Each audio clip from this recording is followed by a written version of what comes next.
again on Alabama Bowl. It's straight for 10 minutes. Oh, I know. I Yeah, know. yeah, The Tierney. stars fell on Alabama. Yeah. That's right. I thought I'd begin it that Yeah. way. Oh, Okay. stars fell on Alabama. Yeah. Yeah, Yes. yeah. Well, Very nice. so what's good about that is it's a trap because I thought, should I say that I know where Alabama Street is? But I No, you didn't. didn't. I never heard of it. That's a good trap. You can like see if people are full of shit or They're not. not there then. Yeah. How about the Alabama song by Kurt Weill? Oh, that he goes stumped back. us. Okay, so Oh, I have gone live and we're here, so I'm going to mute everybody. Let's see, how do I do that? Somehow I mute everybody. Oh yes, mute all.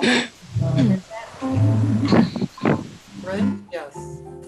And you can unmute yourself too, but anyway, ladies and gentlemen, we're on Facebook, and my name is Cathy Segal-Garcia, and we're here to honor and celebrate the life of our dear friend and family member, Dave MacKay. And yeah, I'm just going to continue on. I'm not going to say too much myself right now because there's several people who have great stories, and we're going to hear some music and beautiful stuff. I think what I'd like to do is actually start off with a video, if you guys don't mind. Is that cool? Let's see. So I'm going to let me adjust here. Oh, we're listening to Herbie Hancock. I'm sure he would have liked Dave. And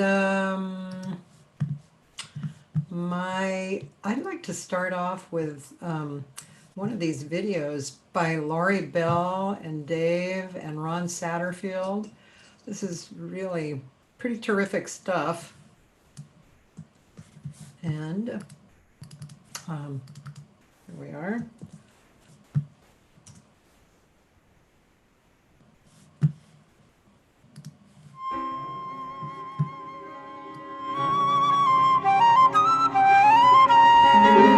Oh, this is audio. I thought it was video.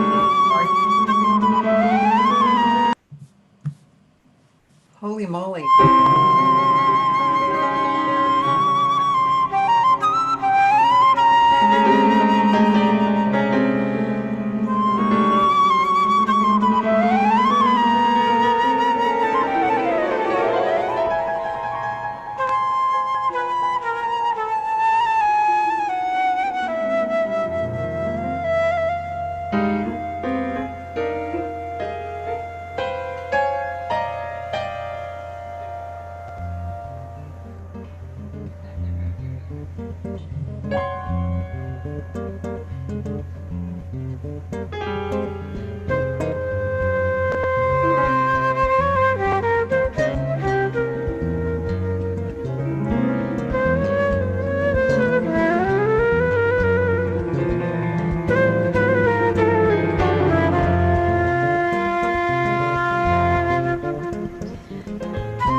And then some mama we saw all my memories we not the same. We did with all our mercy for God on whistle,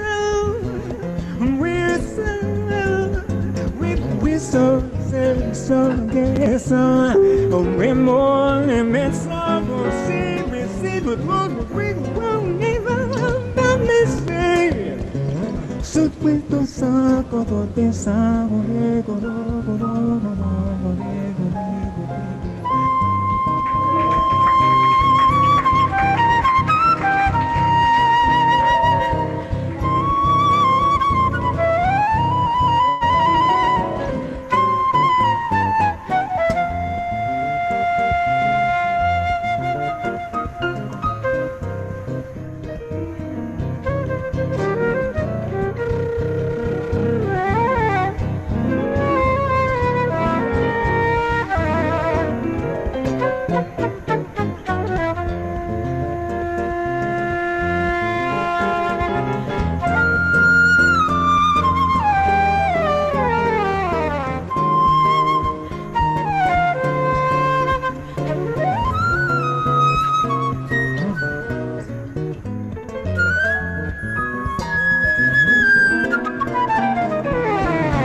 Oh, great. Oh man, Laurie, how about if you have something to say here? I know you do. Can you unmute yourself?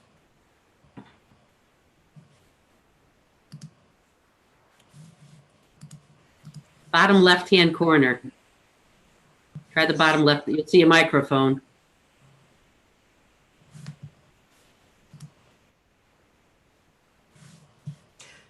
On the picture, you're on a computer, right? We can't hear you. You have to push. It's on an iPad, I think. Oh, okay. Let me see if I can. I'm trying to unmute. It should look the same. Let me see. Where is she?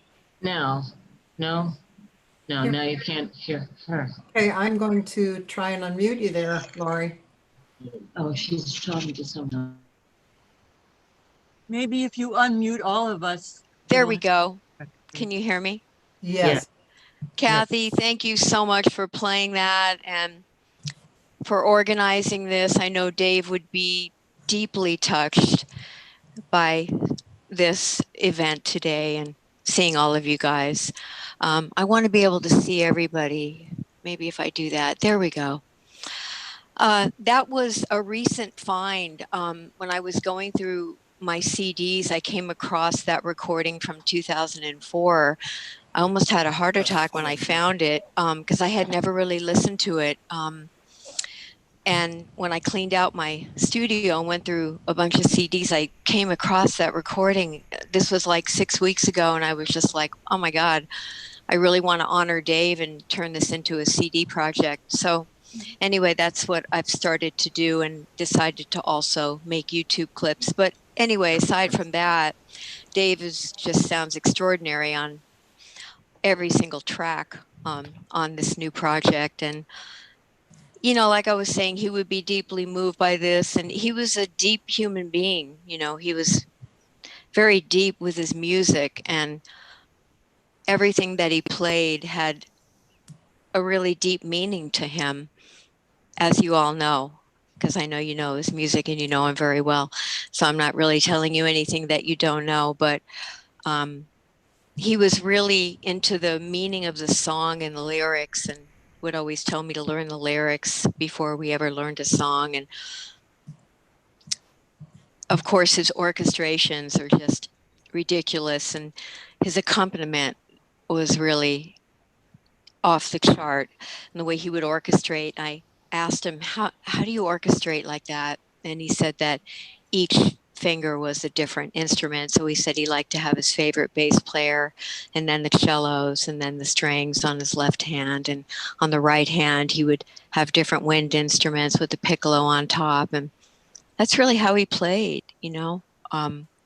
orchestrally all the time. It was just a monster, really. His time, his colors. It was like when you hear him play, it was like there was a painter right next to him. Just, you really could get a sense of the piece. Even though he was blind, he created all these colors. And Strings on his I left just hand. think he On the was right just so hand. amazing. Okay, now I'm hearing a double of myself. Okay, that went away. That's good.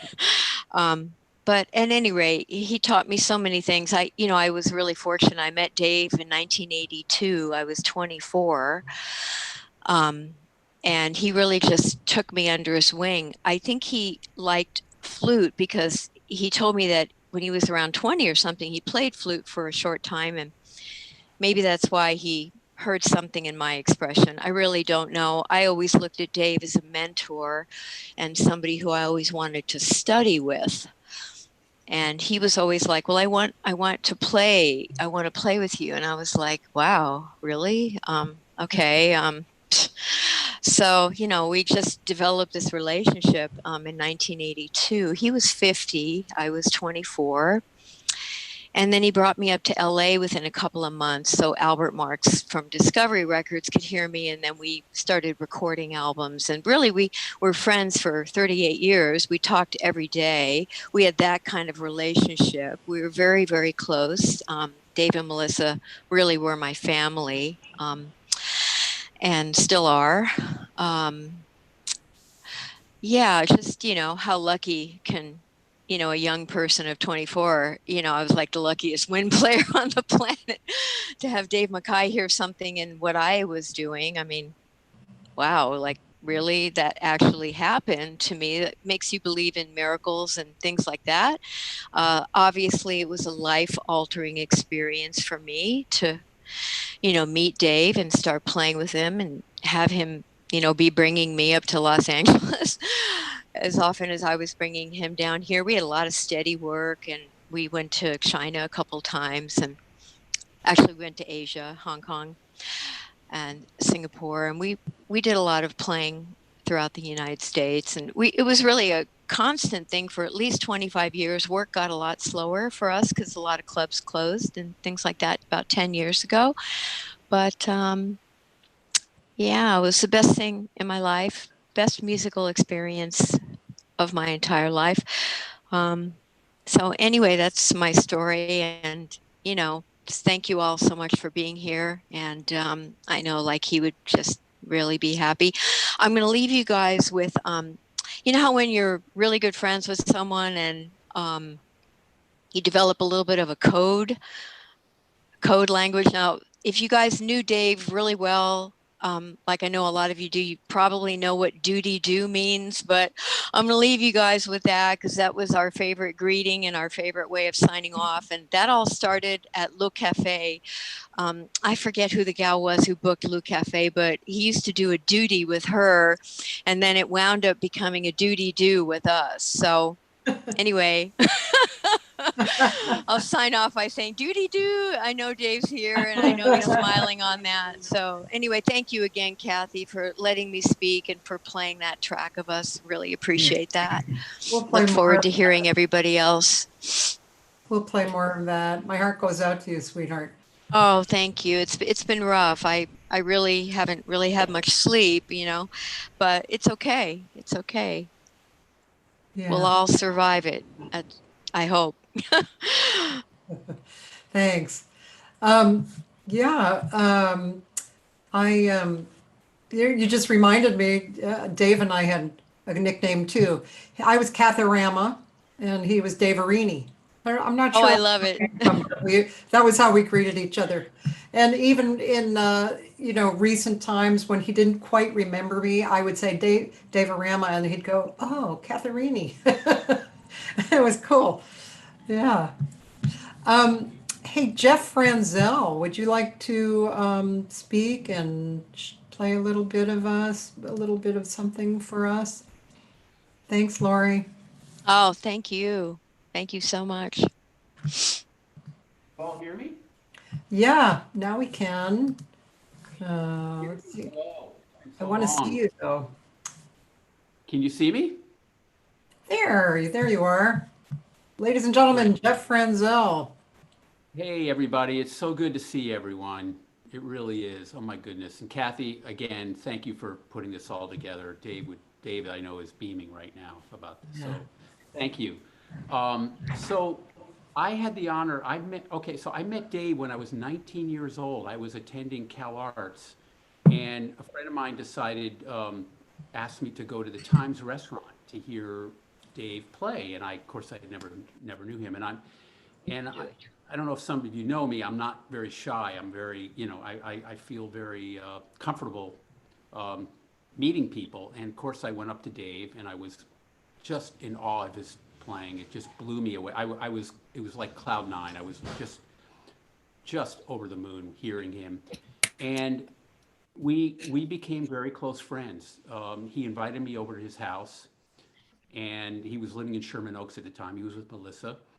And life was never the same when I met Dave. Dave turned me around and not only taught me about music, but he taught me about life. He taught me to feel life and to be who you are. That was his whole, I think all of you know that. But Dave wanted us to be who we are, and that was his emphasis in teaching. He wasn't really specifically teaching me, he was more of a mentor. But what I'm so grateful for, and I know some of you know this name, Dave called me up to asked me to study with his teacher named Phil Cohen. Phil happened to be in the LA area. This was I'm talking about 1978. And of course, when he asked me, all the defense mechanisms went on. Of course, I don't need a teacher. I'm too good, right? You remember those days? And then finally, there was something in me that said, you know what, maybe I need a teacher. And I said to Dave, yeah, I would love to meet him. So he set up the lesson, and again, it was phenomenal. And 40 years later, I've been still studying with Phil, and of course, he passed away a few years ago, but that was because of Dave. And Dave, I was the guy who drove Dave to his gigs, and I know a lot of you have. A lot of you vouch for that. But I was in LA from 1974 to 1981. I was a big driver for Dave. Not only was I a driver, I would go to all his gigs, and he, the singing, the playing, it was just phenomenal. And he was really like a surrogate father to me. And as of, like 3 weeks ago when I called him maybe it was 4 weeks ago, before it was still that, of course he obviously has Alzheimer's, but he was still there, and we were connected, and I still feel like we're connected. And I know it's a very sad thing, but you know what? His spirit lives on. We really have to feel Dave, because he, as Lori was saying, he was so deep. He really, I would take him out to breakfast over, right around his neighborhood, and we would literally talk about Phil's lessons for hours. Just the feel of the movement that Phil would talk about, the hand movement, the feeling of the music coming through you. He always loved the technique of music. But you know what? I always felt you're gonna love the story. I always felt he saw more than most of my friends did. I felt he saw. So I come over. I told this a story to Lori about, I was probably 30 years old. Always, as you know, enthusiastic to see Dave MacKay. So I knock on his door, and I'm wearing this T-shirt. Okay. And it was the colors of the Italian flag. And I knock on the door, and Dave answers, and he goes, "Ah, Italiano! Ah, let's go eat. Let's go to an Italian restaurant." I was blown away. And I said, "Dave, I'm wearing an Italian shirt. Do you know that?" And then he said to me, "Jeff, I don't even want to go there. Let's not even talk about it."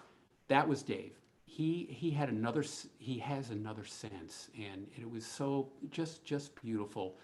And the other story before I start, I want to just do a little playing, but one other thing I wanted to say is that Dave emphasized always being yourself when you play. Turn off all the other voices and listen to yourself.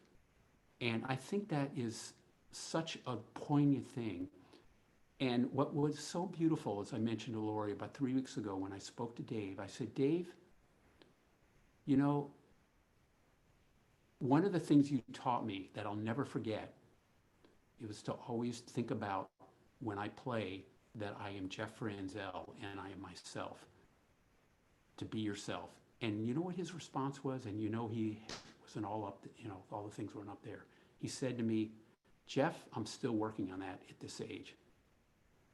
And it was so beautiful because he's so human. He was such a sweet, funny guy. Let's talk about his humor. Oh my goodness, just the funniest person. So those are my words for Dave. And I'm going to make this very brief. I thought I would just perform an improvised tune for Dave MacKay. And I promise it won't be long because I know I want to get to everybody. I want to hear everybody's stories, and some of you are playing. So I will make this brief.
Beautiful, Jeff. Thank you.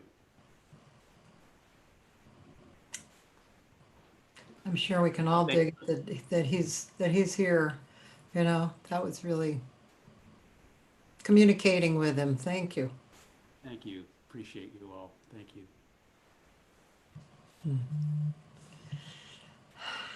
Okay. I'll move on. Actually, I think after that, to me, this is one of the songs that I will always remember Dave playing, which is Django. Let me get to somewhere where I can play that. Is it? Yeah.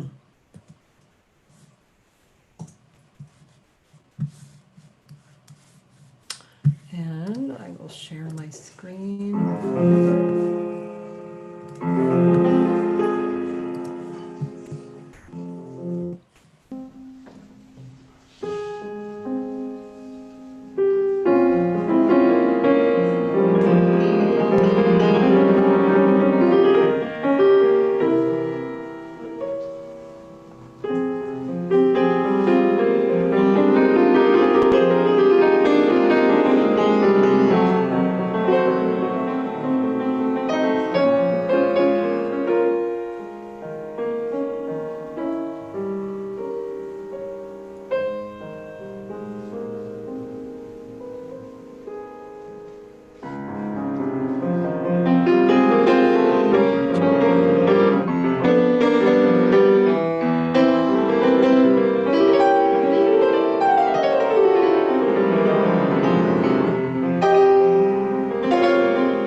I was thinking while I was watching that, I was thinking, I think I always perceived of Dave as three people: himself, his right hand, and his left hand.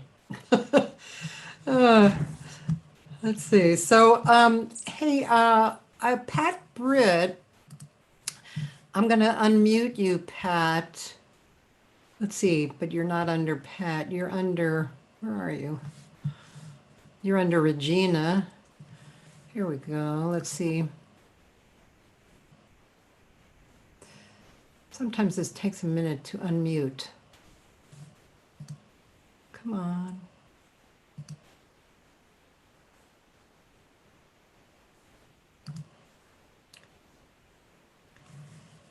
Pat, if you're there, if you move your mouse over at the bottom left of your screen, there's a little microphone there. Can you see that? Otherwise, I'll just unmute everybody and then. Yeah, I don't know why this gives me trouble. I try and unmute and then, okay, I'm unmuting everybody. All participants are unmuted. Ooh, And look there out. you are, Pat, are you there? And he's still mute. Let's see.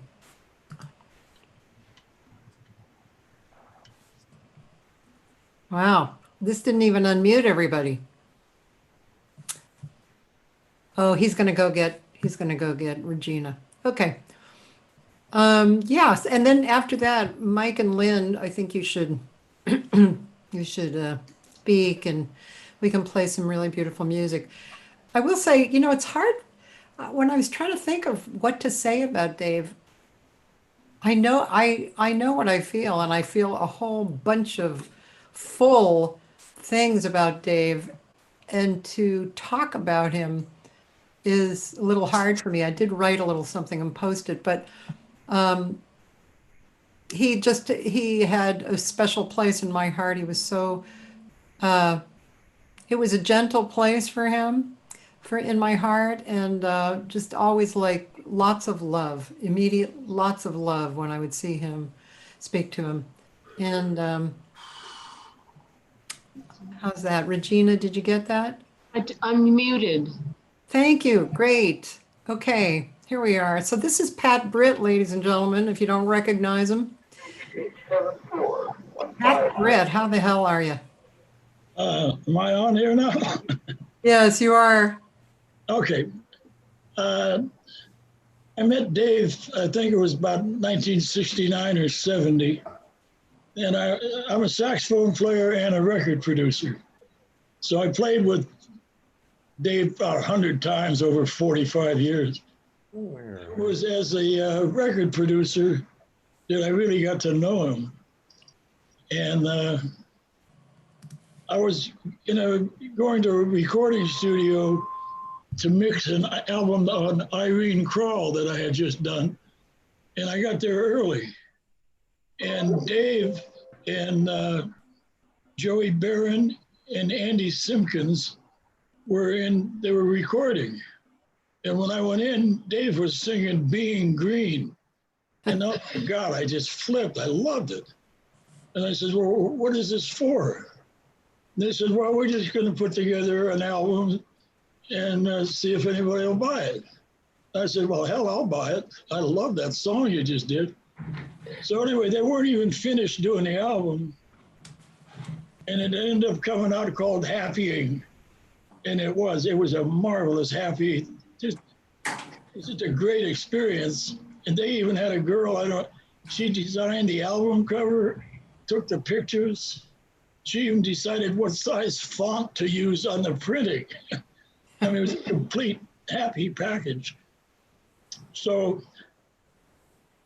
I don't know how many people notice, but a producer usually has to go to get a budget approved to do it, to buy an album or produce one. And the guy that I had in my office, name was Stanley Greenberg, and he was blind. So while I was talking with Dave about buying the album and putting it out, I noticed that he had a Braille typewriter. So I asked him and Melissa, I said, listen, can you make me a custom Braille birthday card for this guy? And Melissa says, yeah, sure. So I dictated this thing and they were typing it out in Braille. And when I got to the punchline, Dave says, hey, I don't know if we can do this. And Melissa says, why not do it? So anyway, so they printed up this card, and a couple of days later, it was Stan's birthday. So the whole office gathered on the 5th floor of his office. There was about 40 people, and they had a big party and all this stuff. And his wife was sitting at the table with him, opening all of the presents and reading the cards. And they got to mine. And she said, honey, this is in Braille. He says, I don't believe it. Somebody sent me a Braille birthday card. So he opened it up and he says, hey, this thing is from Pat Britt. And so he starts reading it. And it says, Dear Stanley, have a wonderful birthday. And by the way, since you have to approve all my budgets, I would appreciate a little more activity on your part. And if you don't do it, I'm going to come up there and throw your fucking ass out the window. And he started laughing so hard, he was pounding the table, and his wife was laughing. It was just ridiculous. And 40 years later, people are still talking about that we're there. That was one of the highlights of their musical career. But that's and I want to thank Melissa. I hope she's doing okay. I love her. Man. So, anyway, so everybody's going to miss Dave. I mean, but especially the singers. I mean, he was the most sympathetic, empathetic piano player that ever backed a singer, and I'm sure you know that. Yep. And Tierney and Cathy and all these singers, and Bill Henderson loved him. Yeah, he was just it was incredible. So it was a thrill to know him. I miss him. Wish we could play together again, but anyways, thank you, Cathy, for doing this, because it's really a hard time. People dying and you can't do anything, and you feel so hopeless. But anyway, thank you very much, Cathy, for doing all this. Sure. And especially love to Melissa. Okay, thank you, Pat. Okay, bye-bye. Nice to see you. Thanks. Oh, Cryback, say hello to you too. Okay. All right. Cool. Hey, Pat, good to see you. All right, looking good. He is looking good. Still the same old sparkle, man, huh? Let's see, where are you guys? Lynn and Mike, are you there? There you are. Oh yeah, Lewis grandparents. I keep forgetting. Lewis's grandparents. There you are. Okay, ladies and gentlemen, Mike and Lynn Palter. I think you guys, I want to say that when I first met Dave, you were part of the Dave group too, right? Or group of people, right? Back in the, I don't know what, late 70s or early 80s or something? We met him in 1970. Oh, Yeah. yeah. So we were poor. We were living on a floor somewhere. Oh my gosh. We were I think living we on were Mike living Price's on floor. Mike actually. Price's floor. See that, Mike? Yeah, and the only thing we knew was we got up every morning. And I'll never forget it. We smelled, what was that? Grass. Oh yeah, every morning. The whole place was full of smoke. Yeah. Those We were the were days. so unhip. Yeah. Anyhow. We were poor. We went to the park because we discovered that a lot of rich people played tennis and stuff at the park. Dentists, doctors, whatever. And one day we discovered that money would fall out of their pockets through the slats in the fence and the benches there. And that's how we got any kind of spending money. So we gathered up the spending money from the tennis courts and we went to the Samoa House. That was a Oh, very, very, very long time ago. And we didn't really even have any money to buy a drink or anything. We walked in, we had heard about Dave. And we just quietly snuck in and sat. There were a couple of places at the end of the bar, at the piano bar there, and a waitress came over and said, Lynn and Mike, these are for you. I said, what? And she was holding two beers. Said, they're from Dave. You are Lynn and Mike, right? I said, yeah, but we didn't know Dave. Really? That was Wow. 50 years ago. Well, and so at this point, I get, Lynn and I were thinking that she'd play, speaking of being green and Joe Raposo and that stuff, but we couldn't figure out a way to play it. But I wanted to just read the poem that I had read. Ross, what's his name? The bass player? Dave. Dave had Dave read Ross, yeah. at the thing, but he read the poem like a bass player. Well, you're a bass player. but Mikey wrote the poem, so it's a little different. Imagine being green in the background. How's that? Okay. I'm aware, by the way, that this is an extremely special group of people. If you weren't, we all wouldn't be here. We were touched by something. It's called Shepherd's Song for Dave MacKay. Once, I don't recall the place or time, I came upon a holy man who told me how he came to see. So long ago, my memory is faint. I don't remember if he named the Buddha or Muhammad, Jesus or a saint. A sightless, humble man he, and when he spoke, it fell upon my ear like whispered melody. Not speech, but wandering shepherd's song.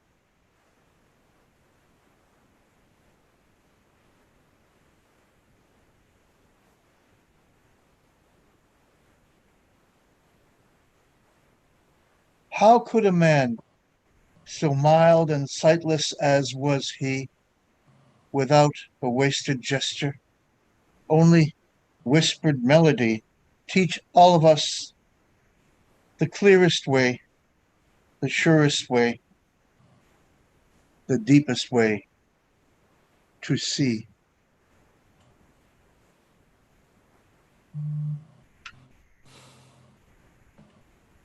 For me. Beautiful. He was our inspiration. He still is. Yeah.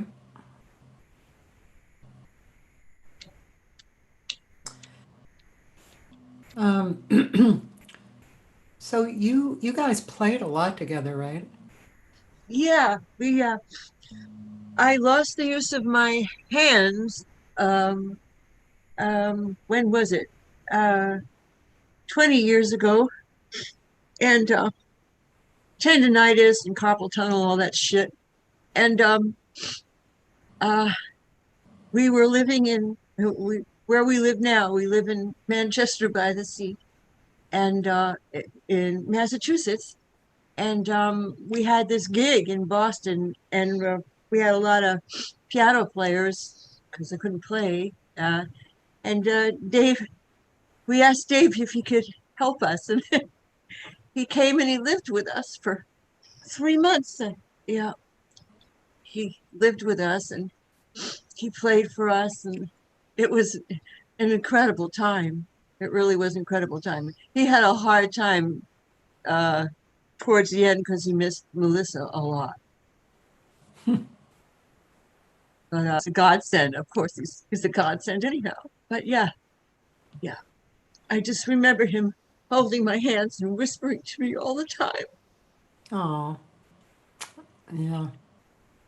And actually, you're going to play these two songs that that he recorded on an album that we did with Bill Henderson and Joyce Joyce Collins and Frischberg. Frischberg. It was an album of Jerome Kern, and Dave sang and played Poor Piero and the Folks Who Live on the Hill. It was so hard to get him to record his voice.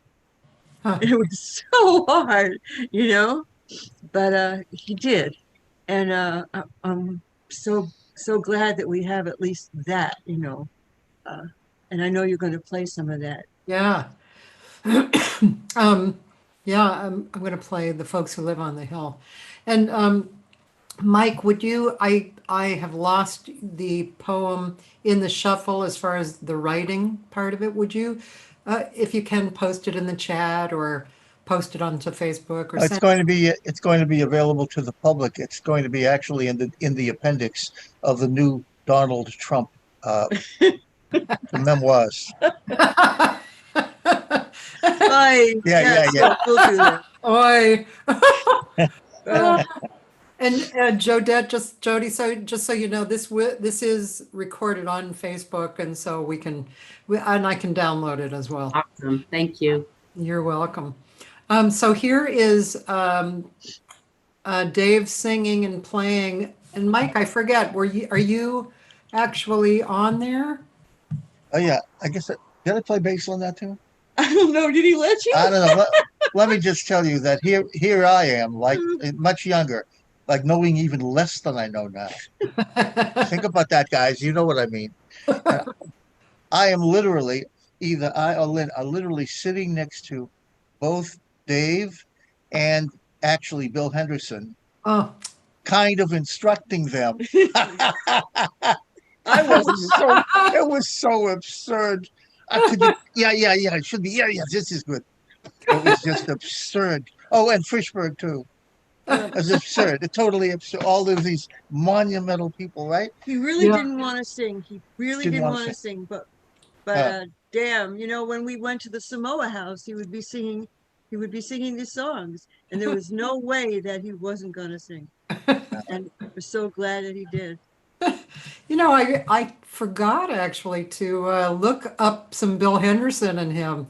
That was And great. Joyce. And Joyce Collins, and wow, that was also an amazing group. Oh, I'll tell you what, we had a gig, a really great gig in Washington, D.C. or Alexandria, Virginia. Tierney, you might have known, a place called Kate's. It was very legendary. Even though we were cabaret people, we were booked. It was a jazz room. So, and we told the owner about Dave. Oh, this will give another insight. This is funny. And so we said to the owner, Dave, he'll come with his bass player. He has this great bass player, Andy Simpkins. Oh yeah, I heard. Oh, he's gonna be. So Dave went down there, and then we got reports from the gig that the gig was okay, but not great. And we thought, how could the gig be okay, but not great? Yeah. So I called Dave. Oh, Laurie, you'll love this. I called Dave, and I said, Dave, I thought you came down there alone. You didn't bring Andy? You didn't bring a bass player? And Dave said, what do you mean? I brought along the greatest bass player of all. Jesus. Honest to God. No, what he actually said was, I wasn't alone. Oh, and yeah, you I wasn't alone. Jesus doesn't play the bass. He did say that. I shouldn't have said that to him. No, you shouldn't have said that. The other side of Dave, Yeah. Okay. And on that note, here is The Folks Who Live on the Hill. This is so beautiful. Many men with lofty aims strive for lofty goals. Others play at smaller games, being simpler souls. I am of the latter brand. All I want to do is to find a spot of land and live there with you.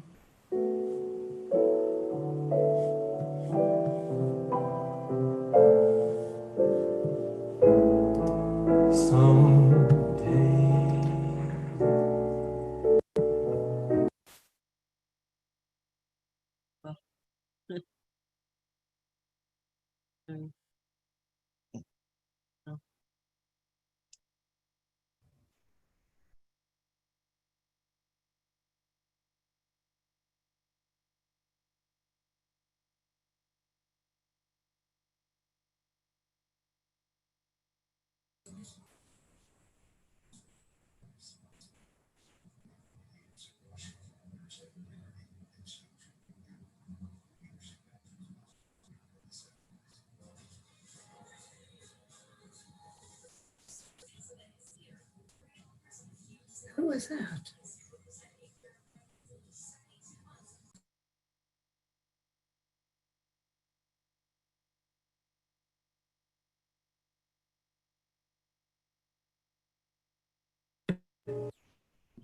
We lost audio, Kathy. How's that? We will Back. There make you go. changes Thank you. as any family will.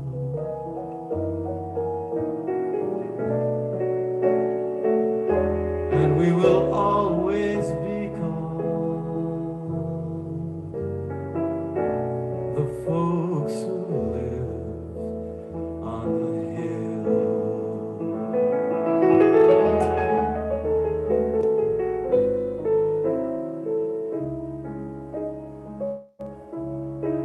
Our veranda will command a view of meadows green, the kind of view that seems to want to be seen.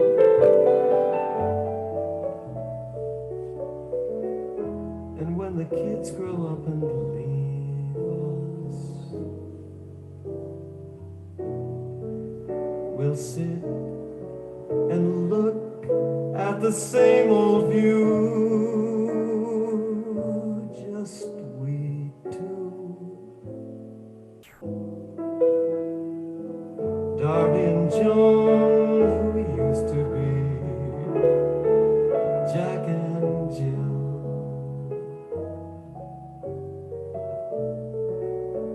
The folks who like to be called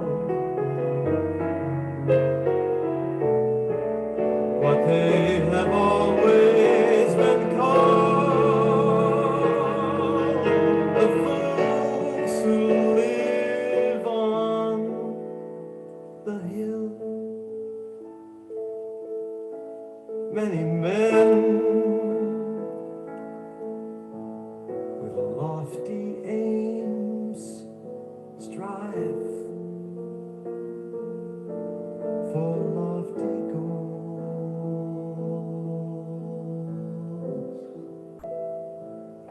Others play at smaller games, being simpler souls.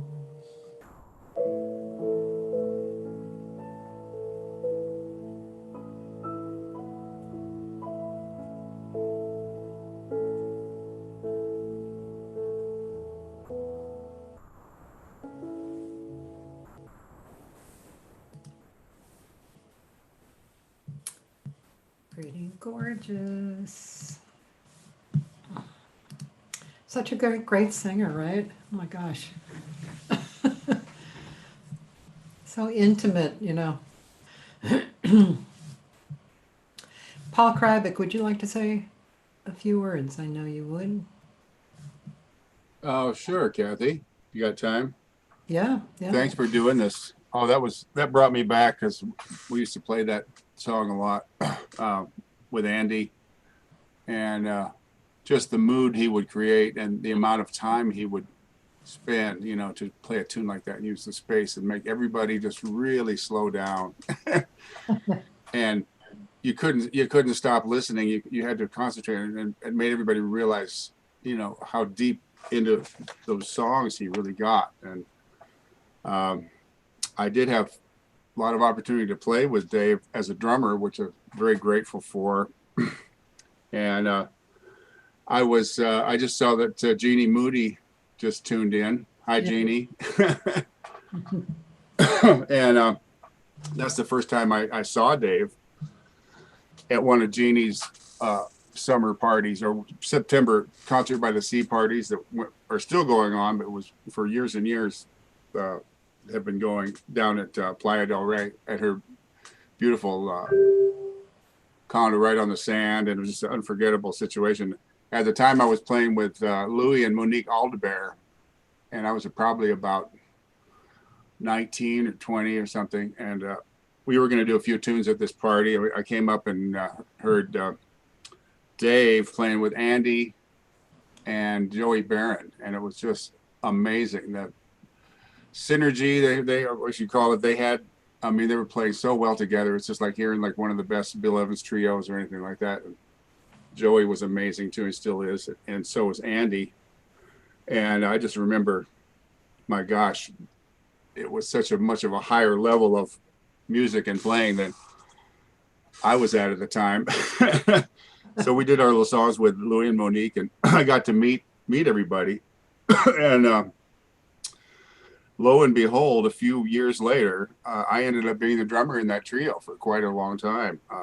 And it was amazing. We had the gig at the Windows on Hollywood, on Highland. It was the Holiday Inn at the time with the room rotated around, or we rotated. I can't remember what was happening. I think the band rotated it. The band was already rotating pretty good, but I remember closing my eyes and getting into the music, and I'd look up and there'd be a whole new bunch of people in front of me. I said, where the hell did they come from? You know. I think the world rotated. Right. No, we didn't have a girl singer on that gig, Terry. Sometimes. So, but I was remembering some of the tunes, like he always did Django, and that was like a big, long production. Another one of those things. It's like a symphony. And Andy always did My Foolish Heart as a ballad, really slow ballad. And that's one of the things that Dave would do. We'd play a couple of, Andy would play it, Dave would play a couple of choruses, and then he'd stop playing, and it's a drum solo, and it's not up here. It's like da da do, ba ba ba da da da, and he wanted me to play a whole chorus of drum solo on a ballad tempo like that, and I said, "What the hell am I going to do?" And he just sort of comping very, very lightly, and I managed to come up with something, but that's what I think Jeff was saying about when you play with Dave, you couldn't do anything except be yourself. You really encouraged all that. He would, there's nothing, I never heard anybody do that as a drummer. So I had to figure out something to do, and him and Andy were just amazing. The stuff they got together, and it was just the interplay. I just felt like I was just sort of along for the ride with those guys, and they would take a tune, any kind of tune, and just play the hell out of it. It was an up tempo or bossa nova, and we all love to play Brazilian music, and I was doing my best to learn how to do that. And he played that so well too. Anything like that. I remember later on, Richard Simon played in the trio, and Dave's opening tune would always be Serenata. And it was a great tune that hardly anybody else did. And he would always sing Like Someone in Love, and always did Windows. And I worked again with Dave with singer Stephanie Haynes, who passed away a few years ago. They did a great CD called Two on a Swing. Yep. Also, we had a nice gig at a place called Jimmy's in Beverly Hills for about a year. I think 1 or 2 nights a week. Yep. Andy, and did you ever come to that, Cathy? Yeah, I did. Yeah. And the music was just so spontaneous. We're always feeling like we're in a creative mode and creating something brand new in the moment on any tune that we might be playing. And I remember Nate Holden used to come in there from the city council, and Soupy Sales used to hang out all the time, and he was a big music fan, and he used to have jazz on his show back in Detroit.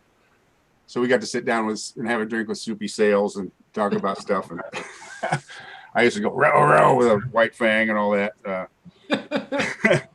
So they were unforgettable times, and I kind of knew that as well. I'm not looking back and saying, "Oh, that was so great." I really appreciated it at the time. I knew we're all growing. Andy and Dave and myself were all growing, and like Dave's sense of dynamics that you can hear on his piano playing, he made everybody play, with a lot of dynamics. I was going to say again how sweet and accommodating he was to anybody he played with, especially singers. I mean, he said he just loved playing with singers, no matter who they were. They could be a beginner or a professional. He would always make them sound so good and just gave 100% every time. and his technique and the mastery of the standards and all the jazz tunes is just unparalleled. I mean, any tune he could play. In fact, Richard and I we've been doing this Vibe Summit every year for quite a while, where we were the rhythm section, Richard and Dave and myself, and any vibe player might be coming up would be a great player, like a Nick Mancini or somebody of amateur or whatever, and whatever tune they came up with, whatever tempo, Dave, he was right there. I mean, he knew it. I mean, he has such ears that even if he didn't really know the tune, he'd still have it right away, you know. And talking about driving Dave around, I did a lot of that. And many times Melissa would take him to the gig, and we got off at 11 or 12. So I'd drive Dave back to the Valley, and we'd get into these deep conversations about life and philosophy and music. And again, talking about piano technique and tunes and how this guy plays and how, you know, how Oscar did this and how Bill Evans did that and whatever.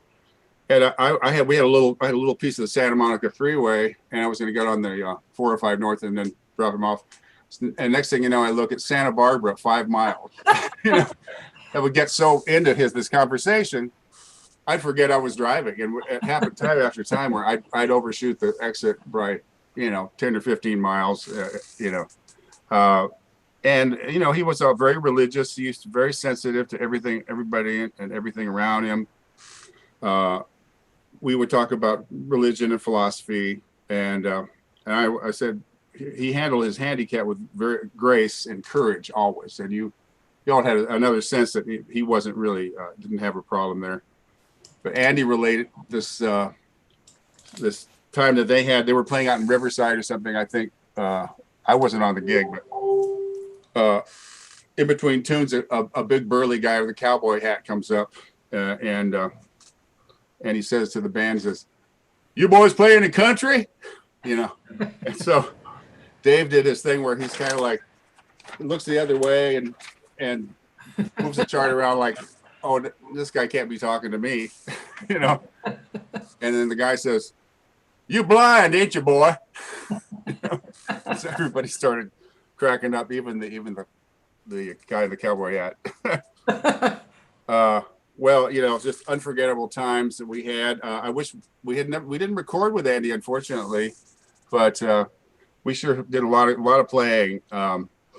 And the last time I saw Dave, we'd always talk on the phone, and I'd hear this, "Hi, Paul, it's Dave." Every time he used to say it, "It's Dave." That's good. And I'd say, "Oh," and you knew you were in for about at least a half an hour conversation. And we used to just to talk, not about a gig or anything, like people used to do before Facebook and everything.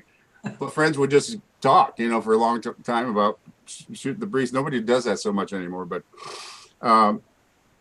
anyways, I always enjoyed talking to him on the phone.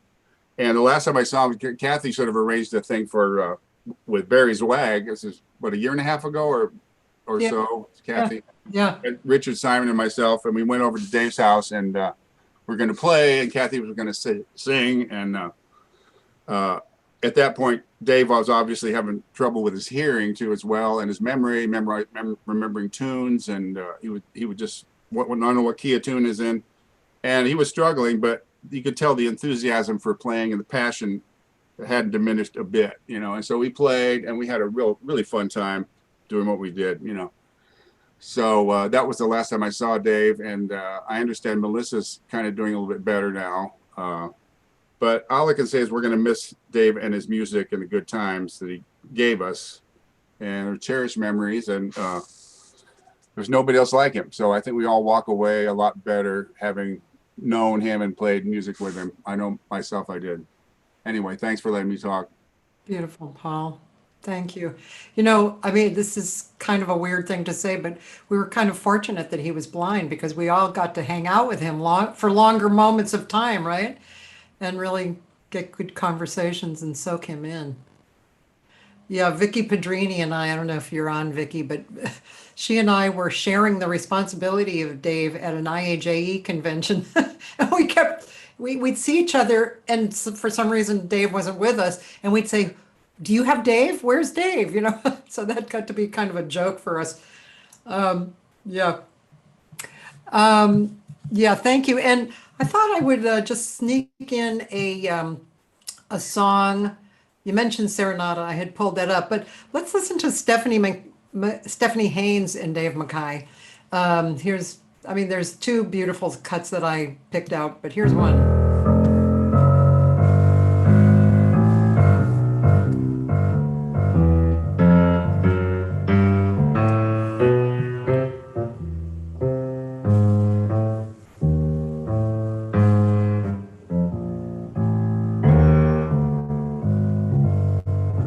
Why can't you behave? Oh, why can't you behave? After all the things you told me and the promises that you gave. Oh, why can't you behave?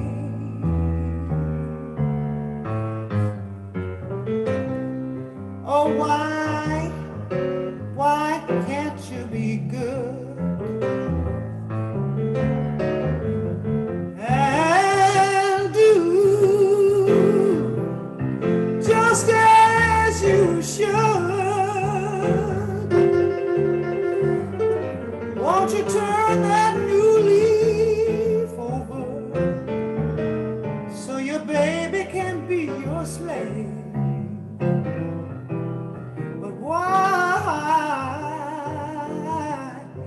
can't you behave?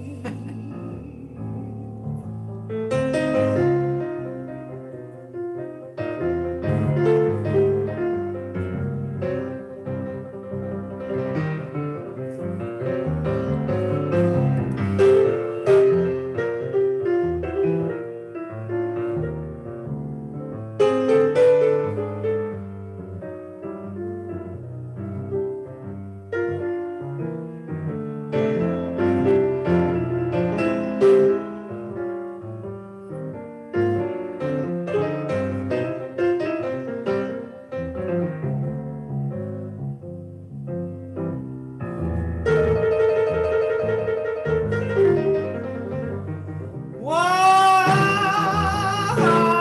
can't you be good? Why can't you do just as you should? Now won't you turn that new leaf over so your baby can be your slave? Oh, why can't you behave? There's a farm I know near my old hometown where we two can go and try settling down. They'll care for you forever, 'cause you're all in this world I crave. But why can't you behave? Oh, why can't you behave? Why can't you be good? Why can't you behave? Oh, why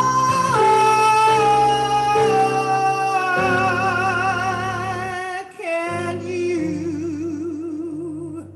behave?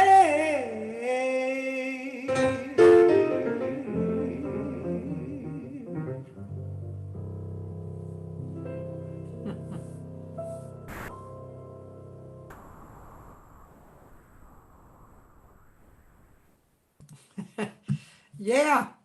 Yeah. Boy, that was a good That was a good grouping, Stephanie and Dave. Pretty great. Tamir, would you like to come on? Tamir Hendelman. Hi, everybody. Hi. So good to see you. So good to celebrate Dave's. What an amazing guy. He had so many sides to him. Yeah. Dave had so many sides to him, right? Like humor, depth, and I took a couple lessons with him, maybe in the late '90s. I think it's right around the same time we started playing together, Cathy. I started playing with Tierney and did maybe one or two things with Steph, and heard him play with Steph and heard him play with Tierney, and just that duo setting, you know, whether it was in Ca, De Soleil, or Montileone's. Uh-huh. Remember those 4-hour gigs? Yeah. I loved them. And you know, he was so encyclopedic, right? Like he knew all the tunes, any key. And when we got together, you know, I remember certain things that he said, like the thing that Laurie said about each finger being a different instrument, or maybe almost like different animals roaming the keys. That was really sweet. And yeah, he just had the real thoughtful vibe, but he also had kind of like a childlike vibe, you know? Yeah. So that's something that, and then I actually got to play on this musical that he wrote with Barbara Shield. Remember this musical that they did at the bakery? Is it hot in here? Yes. Yeah, or is it me, or is it hot in here? That was fun. Gosh, I forgot about that. That was pretty big. Yeah, and I mean, I'm just looking. Laurie sent me this chart that I'm gonna play the song for you that he wrote with Vicky Hamilton called "Free."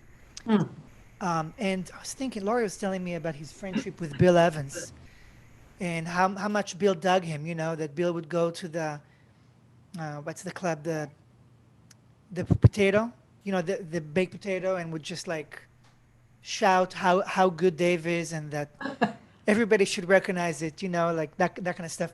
So looking at this song, and then she sent me the lyrics, and like the lyrics so fit perfectly, both with the melody, with like just the way that great lyricists and, you know, songwriters kind of do this thing, you know, where it's like really together. So I'm going to read you guys the lyrics, and then I'll play this tune for Dave, because I think this kind of lot reflects maybe where he's at right now.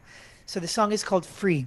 So the lyrics are: free, look at me, free, flying high on the wings of song, fancy free, gliding on the wind of wintry green turning to spring, so high like a star, whirling around in my flight to view lovely you. Is it just for me your heart is lightly singing a love song, a clear, rich, and rare kind of music, silken with sighs, bright like skies, filled with love? Love's only magic once on the ground. I look around and it seems to me all I see just reminds me to remind myself I'm free, free, free. Nice.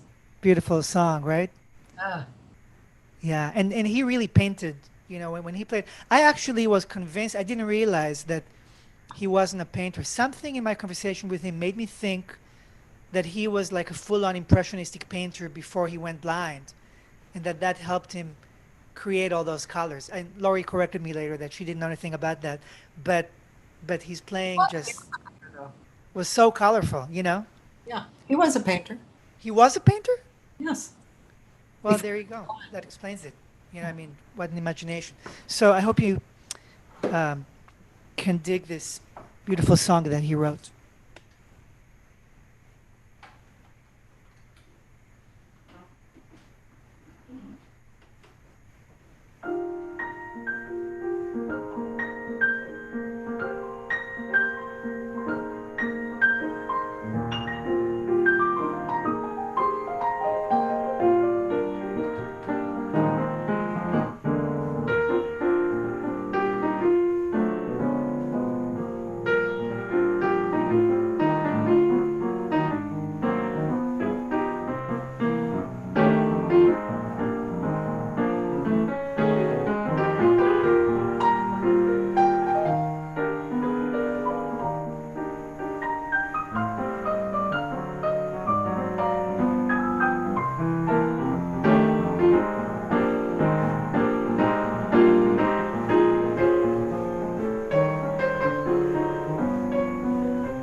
Beautiful. Yeah, beautiful song for Dave. Beautiful song by Dave. Really beautiful. Definitely channeled him. Joyful guy. Yeah, very. There's such a beautiful thing. I don't know how many of you are on Facebook right now, but from Ashley Kent. And I met Dave about 15 years ago working in Family's restaurant. I had the pleasure of not only hearing him play every day, but sharing breaks and getting to know him on a personal level. He was kind, gentle, funny, and oh so optimistic on life. He taught me so much, and I will always be grateful for those years he was in my life. This service today is so dear to me. We love you, Davy Mac. Sweet. Jeannie Moody, I know you're here. I'm going to try and, let's see, where is she? Paul, I'm going to assume that you're on there. Yeah. Paul, not Paul Krybick, Paul Moody. Paul Moody. Okay, good. Yeah, let's see. Paul Moody. Let me see if I can get a hold of Paul Moody. Paul Moody, you there? Question mark? Hello? Tamir, that was really beautiful. Thank you. Thanks, Cathy. Yeah. Let's see. Let me try and call Paul Moody and see if he will pick up and get his mom on, because she really wanted to say a few words. Cathy,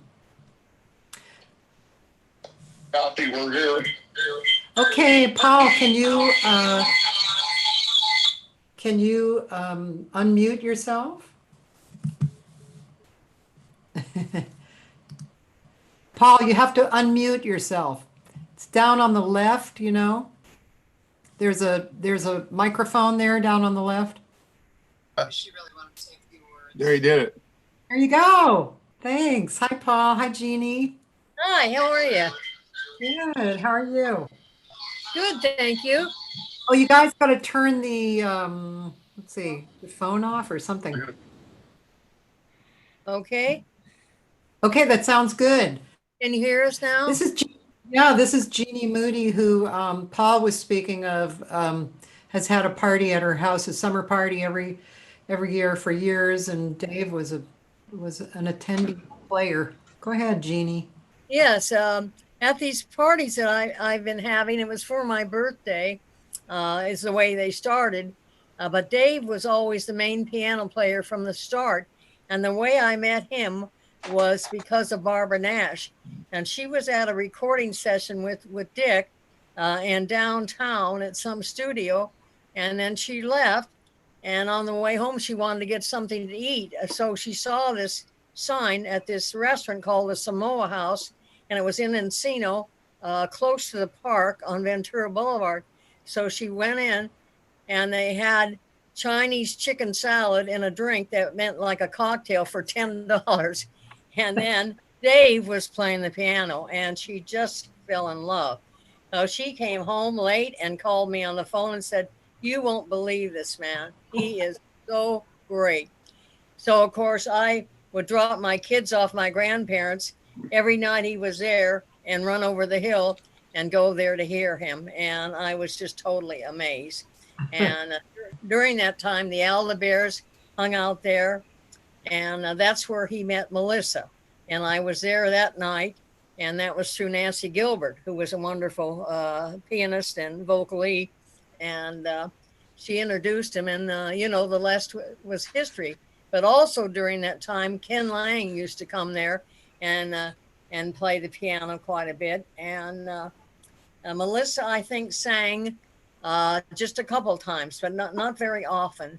And that was a gig, and it just turned out to be a wonderful, wonderful place. It was just easy to go to. You could park on Ventura Boulevard, and the acoustics were very good. I mean, it was just an excellent place to eat, to drink, and to hear the greatest music ever. And he became such a personal friend and so wonderful. And after the gig, quite often we'd go to someone's house to play. And sometimes I'd say, "Gosh, I'm not sure where I am. should I turn left, Dave? I forgot always that he was blind because he was just so real and felt everything you said. Just an amazing musician and such a wonderful person with just the biggest heart. I just adored him and miss him very, very much, but be fortunate. I feel very fortunate to have spent so much time with him, and especially at my gigs, because of how special those have always been. Due to him too, and all you people that I met because of that. It's just been wonderful. Yeah. Thank you very much, Cathy, for doing this. This is wonderful. He certainly deserves it. It's really nice. I tried to get a hold of Dick Nash, but I couldn't reach him somehow. Oh, I don't know. Melinda usually answers for him, and I do talk to him once in a while, but I didn't try to get a hold of him for this. He talks very seldom on the phone. Oh. Very, I think he has a hearing problem too. But I know he plays his horn every day, and he and his son, young Ted, did an interview not too long ago, the same kind of a thing that you're doing now, and it was quite informative even to me. And I've been with that family for since my kids were very young, so that was good. This is a wonderful thing that you're doing too, and I thank you. Hey, I want to say hi to Paul there, Paul. The two Pauls and Cathy. So much. Uh-huh. And as far as Dave knew me since I was a little kid, by the way. That's right. Literally, since I was a little kid. I grew up appreciating his musical talents. And to this day, it really, it's an influence that I will not ever forget. It's this little mellow sound that I just love. That's it. I want to tell you all that. That's cool. Thank you. That's really nice. I love Dave. Yeah, me too. Oh, and Melissa too, by the way. Yeah, still. Absolutely. Okay. All right. Well, thanks, you guys. Thank you. I could never get Melissa to sing at our concert, No, by she the never way. would. And I badgered her every year, every single year. I badgered her to sing. Come on, Melissa. I know you got it. Because she did Michelle Legrand thing, right? Yeah. It's like, wow. I never got any credit on that album. Come on, Melissa. Tune. Yeah. One thing I'd like to add is just before Christmas, I went out there to visit. Richard Simon took me out there, and they were eating, and we sat down and didn't quite know what to say, with the caretaker and all. So I told the story of what I heard, how she got the gig with Michelle Legrand, and evidently she stood in line and they said, does anyone speak French? And she raised her hand, and so they pulled her in. So she sang the summer of 42, and it was recorded on a 45 with Michelle Legrand, and she never got any credit for it, which was very sad. And it's a beautiful, beautiful recording. And anyway, I had it put on a CD and mailed a copy to her sister, and I have a copy now too. And you'd be amazed at her voice. But anyway, when I started to leave, she held on my hand and did not want to let me go. She loved hearing the story, and I guess it was a nice memory for her. As he took it back to France and then put the orchestration to it. So that was a nice treat for her. Yeah, that's cool. And I used to go with Barbara Nash, and we'd take Dave to the Shrink all the time. And so that was always kind of funny. And I don't recall where it was, but we'd found this Hawaiian bar. So we'd go and have a drink and wait, and then pick up Dave. And then he'd have to come back and have a drink with us before we went home. And we just, so many funny times and laughs in the car and everything. And not always talking about music, just talking about life. Yeah, he was quite a treasure. I feel so pleased to have been a good friend, and that's it. That's pretty much it. And with my family too. So thank you again for all your time. Sure. All my love to you. Jeannie, Melissa's sister is on, Bonnie. Oh, is she? Uh-huh. Oh, I didn't know that. So Well, I told the story right, didn't I? Yeah, I hope I told it right.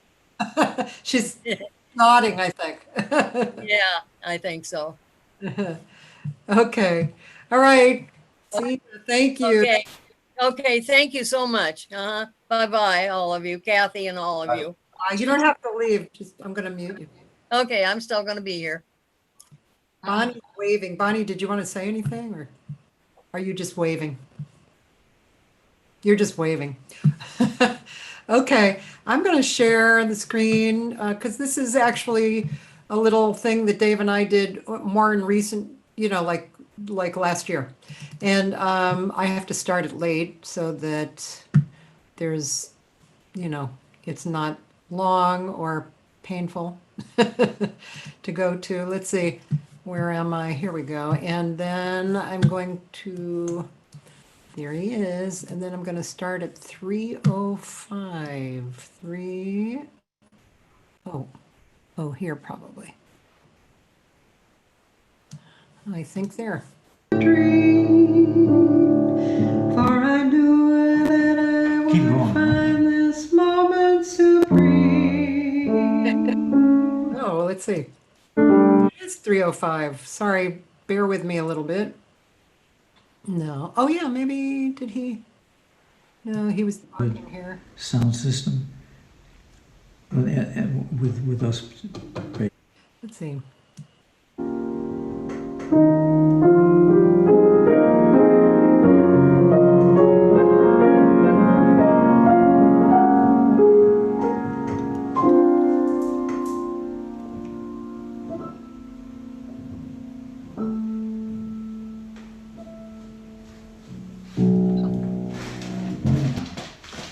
So pretty. It sounds just beautiful. My goodness, where am I? Let's see. And the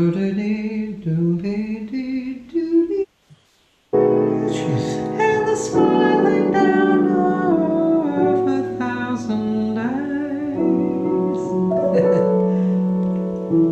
Boy, I'm just. Yeah, there's a little I'm forgetting a lot of these songs. Sorry. It's okay.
Okay, I think that was enough. That was a real beautiful little moment. Okay, let me see. Let's see. We have a few more people who would like to speak, and that would be Doug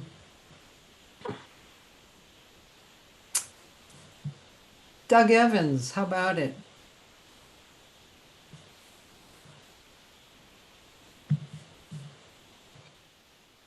There you are, Doug. Can you hear me? Yeah. Beautiful.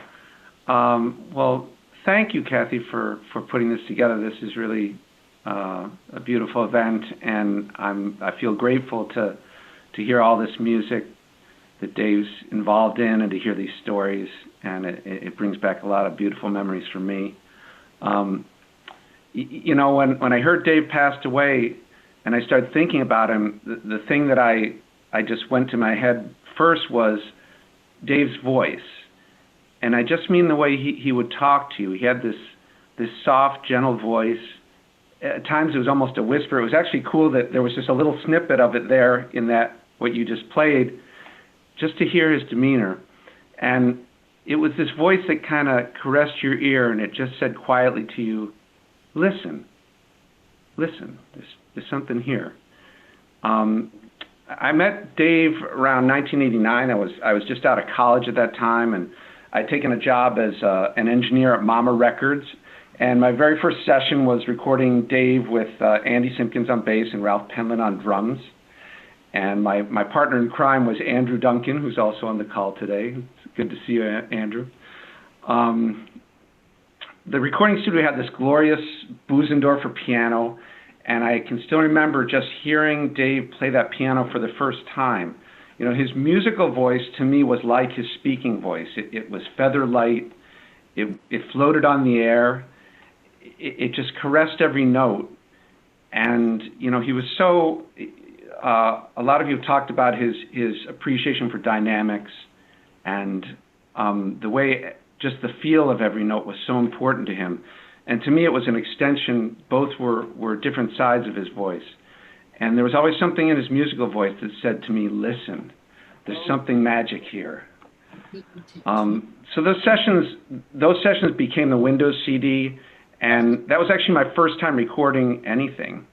I had no previous experience as an engineer, and I had a room full of microphones, and I had my love of music, and I had a book appropriately entitled How to Be a Recording Engineer. And there was a lot of stuff I didn't know. And I think in retrospect, I was really, really fortunate to have Dave as my first victim, because probably a lot of other people wouldn't have been so understanding and patient. But Dave was patient. He was such a beautiful soul. He was always kind. He was always sensitive. And if something wasn't going quite the way he wanted, he would never raise his voice. He'd just ask a question in that soft voice. Hey, you know, do you think a little more piano would be good here? And he was always right, because his musical instincts were so spot on. But it was just that gentleness of his voice that always struck me. And for me, as a lover of music, music for me is, as I know for all of you, it's a spiritual experience. And it's kind of like a doorway to something separate, to a transcendent place. And when I was a young man just starting out, Dave was one of those really special individuals that opened that door for me. And he opened it with this really quiet voice that just said, listen. So I'm grateful to Dave, and I want to say thank you to him. And I want to say, Dave, I'm still listening. Oh, beautiful. Thanks, Doug. Thank you. Thank you. Yeah. I think we should follow up with Andrew, right? Don't you think? Okay, am I unmuted? Yes, you're unmuted. Hi. Well, hi. I think like Doug, I was an engineer, and I think he undersells his experience before working at with the Mama Foundation, because I remember struggling with him to squeeze the most sound out of cassette recordings while we were still in college. You know, it's getting the sound out of a D1 or whatever it was we were working on. It's not a whole lot different than that. The first time I met Dave was at Gene Sawinski's house in Studio City, where Doug was working already. And he'd been raving about this pianist that he was working with. And I came in and I saw the bond that they had with each other already. You know, you think that's right, man? Is that right? Well, man, maybe we should try the silver microphone. It sounds brighter, you know, and well, and we think it sounds brighter. It took me some time to notice that Dave had any deficit or anything like that, because it was just two guys with real sharp ears obsessing over their craft. I was mortified when I would use the word to see to mean to understand, you know. And you see that, Dave? But he would just laugh. He had a good sense of humor about that.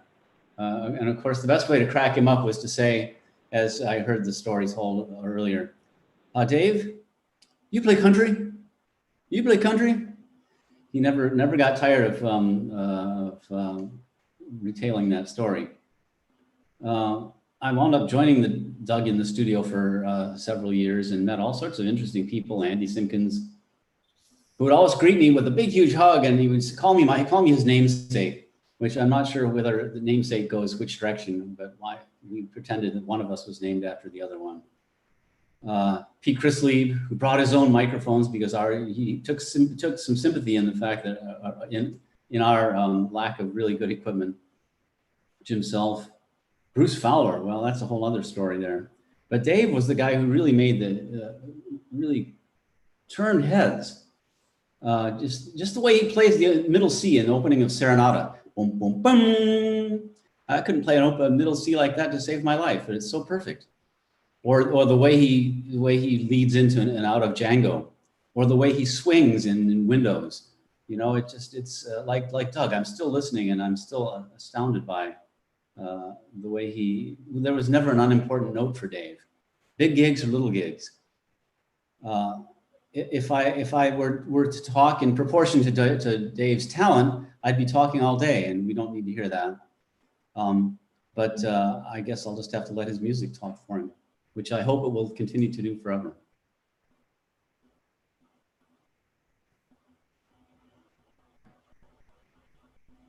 And thank you, Cathy. After a few more, like one more person speaking, and I'm going to play, I'll play a few things. I'll play Serenata from his Windows record. So I'll play it on the way out. But thanks, Andrew, for sharing. And I wanted to play, Tamir had played one song that Mickey, Tamir, did Mickey write the lyrics? Or I can't remember what you said. Oh no, Vicki Hamilton, right? Yeah. Well, Mickey Purnell had recorded with Dave that song that Tamir played, and also this song, Like Me. And this is with Dave and Mickey Purnell. I could swim through emerald sea, rest on sands of lucid pearl, a bright blue wind would rustle through your hair and sing a wordless song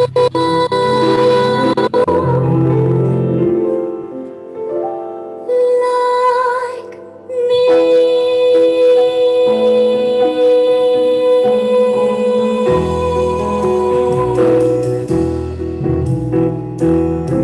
If I could speak in words of flowers or birds, I'd say the sounds you never heard before today.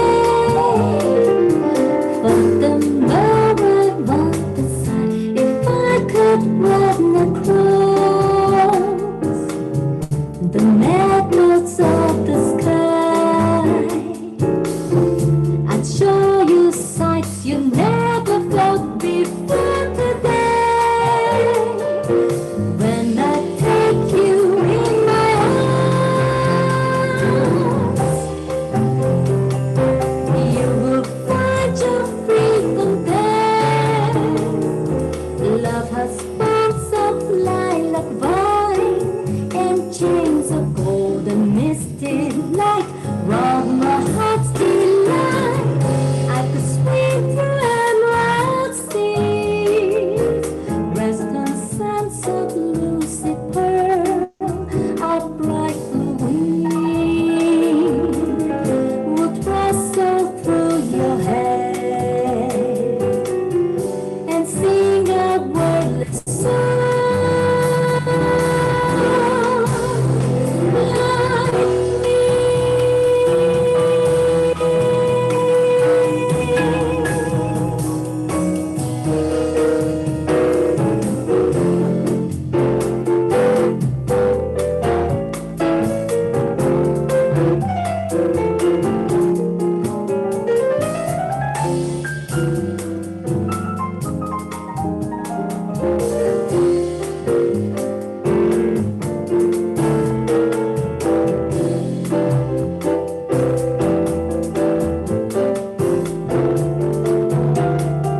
Nice. Beautiful, Mickey.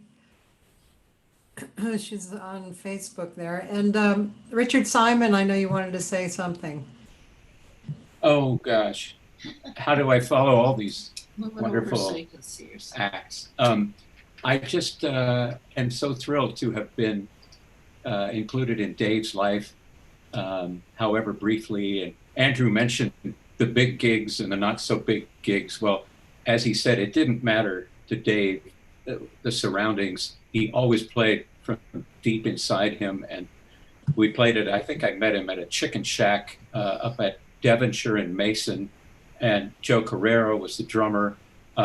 We just cooked from the get-go. I mean, before I had set up, we were swinging.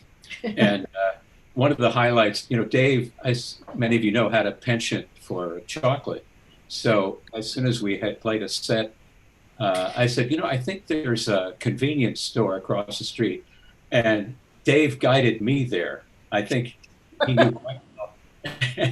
And he knew where to stop to grab the chocolate bars. And so on the way back, I mean, by the next set, we were really flying tempo-wise. But it was a good thing that he was so steeped in music of other cultures like the Eastern Hemisphere, Don Ellis, and even before, he was not intimidated by odd tempos like, well, let's play something in 7/19. And it was a good thing when I came along because I could add a beat here and there and take one away. And Dave was never at a loss for finding the groove and supporting me. And it was intimidating enough to have followed Andy Simpkins in a Dave MacKay ensemble, but he was always totally supportive and as has been said a number of times, always encouraging his sidemen to be themselves. And he could take you from utter seriousness to mirth at the drop of a grace note. So you'd go from Bud Powell to Bud Abbott in the blink of an eye. And I was one of his drivers too. So I remember a gig in Orange County at Kikuya. I don't know if any of you are old enough to remember Kikuya on Beach Boulevard in Huntington Beach. And one night we finished and I turned on the car radio before the engine and he said, wait a second. And he loved the Los Angeles Lakers. And I think he especially loved Chick Hearn, who was the play-by-play voice of the Lakers for many years. And Chick Hearn kind of swung vocally the way Dave did at the piano. And we actually had missed the end of the game and we listened to the commentary afterward. And I had never known a musician who was that into sports. And Dave said, I'm just sorry we missed the play-by-play. But it was just a 20-some year period of utter astonishment at his power and his grace. And once Eleanor and I were actually vacationing in Israel, and my mobile phone rang, and it was Dave. And I said, how did you know I was in the Holy Land? And as has been mentioned, religion was a big part of his life, but he never, as the saying goes, lorded it over anyone. So he was very cool about talking about it. And I said, you got to get here, man. We got to play over here. And it never happened, of course, but he was just equal to any occasion and just the most loving, wonderful guy, as everyone has mentioned. And it's just been a highlight of my not only musical but personal life to have played with him. There was a moment I think I wrote about regarding one of the Vibes summits that Paul alluded to. A Vibes player came up and requested that we accompany him on Caravan.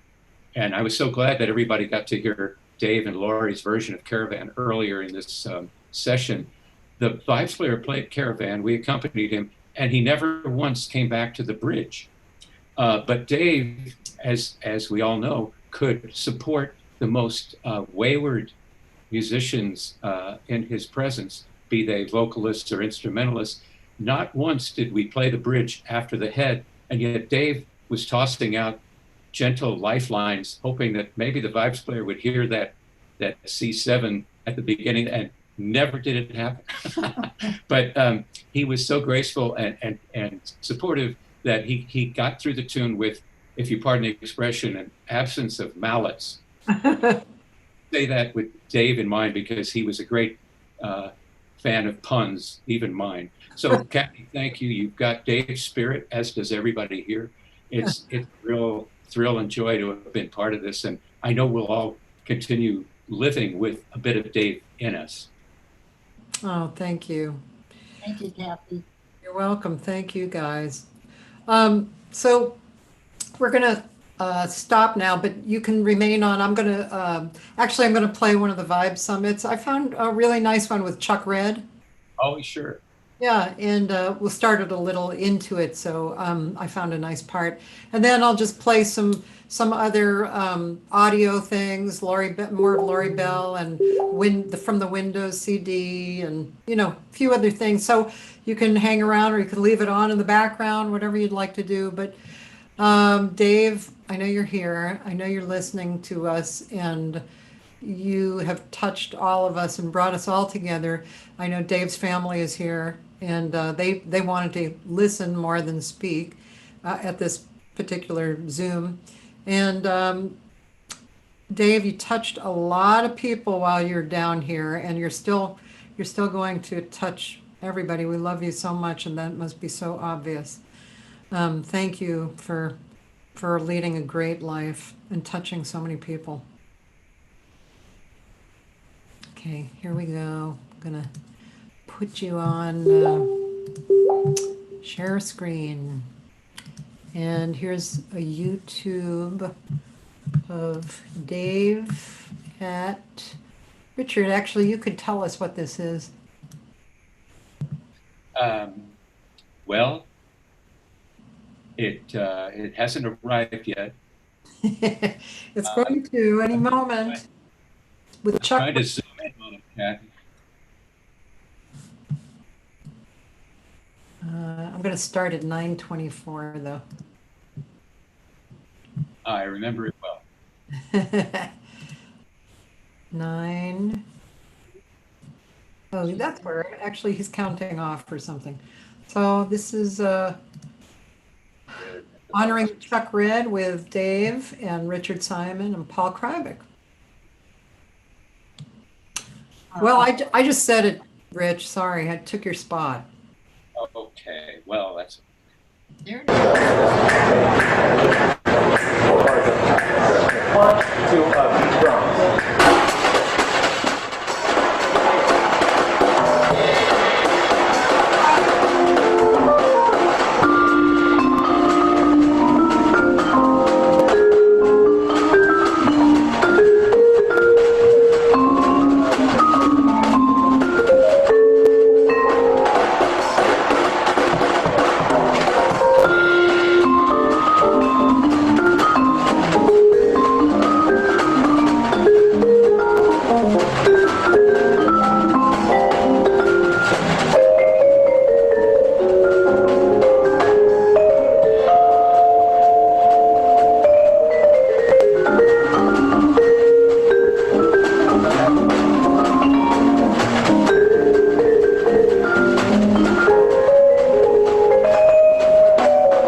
Chuck Red. Once again, big round of applause for Chuck.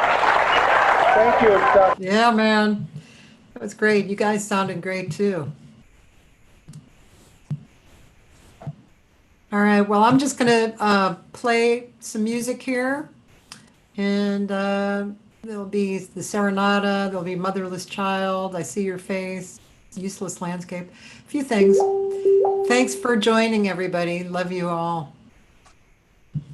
Thank you, Cathy. Great job. You're welcome. If anybody wants to say anything on the way out, you're welcome to. I'm unmuting everybody, but that doesn't mean you're unmuted. But if you want to say anything, feel free. Just thank you, Cathy, and thanks to all of you. Hi, everyone. Thank you. Thank you, Cathy. This is a very special day. Thanks, Mike Price. Nice to see you. See you. Goodbye, everybody. There was a lot of nice memories. Thanks, Pat. See you, Pat. Good to see you, man. Thanks. Yeah. Thank you, everyone. Thank you. Vera, yeah, you're welcome. You're not Vera, but you're somebody else. I'm John MacKay. John, hi. We met. There's Vera. Yeah. We met you at the festival to honor Dave. That was an amazing event, by the way. That was a great time. That was amazing. Yeah. Yeah. I'm glad you were here. John, thank you. Thanks, Cathy. Thank you, Jody. Yeah, you're welcome. Thank you. This was wonderful. And this will be I'm going to download this and I can put it on Dropbox and you can upload it from there. I'll share it with you. Okay.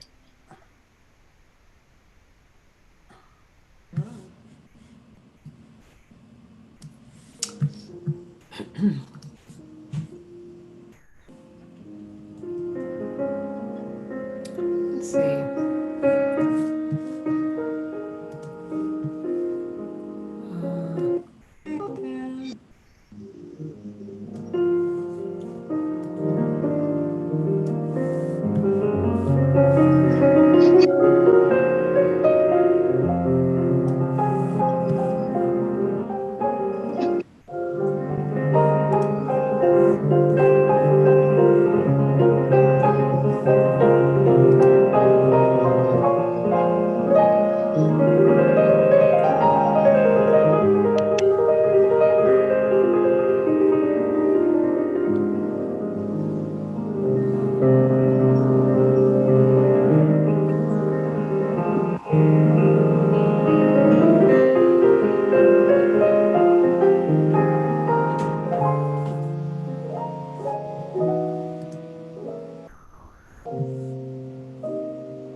I see your face before me,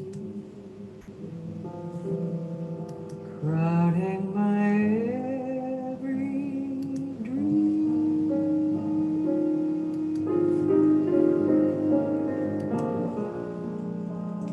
There is your face before me.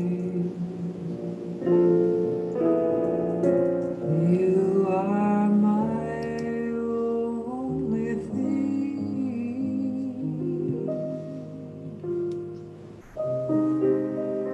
It doesn't matter where you are.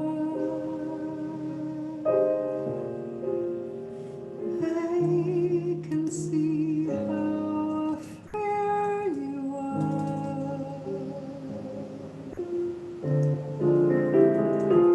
I close my eyes and there you are.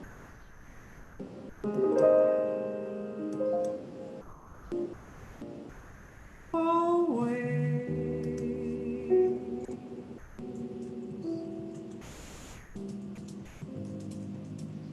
If you could share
before me.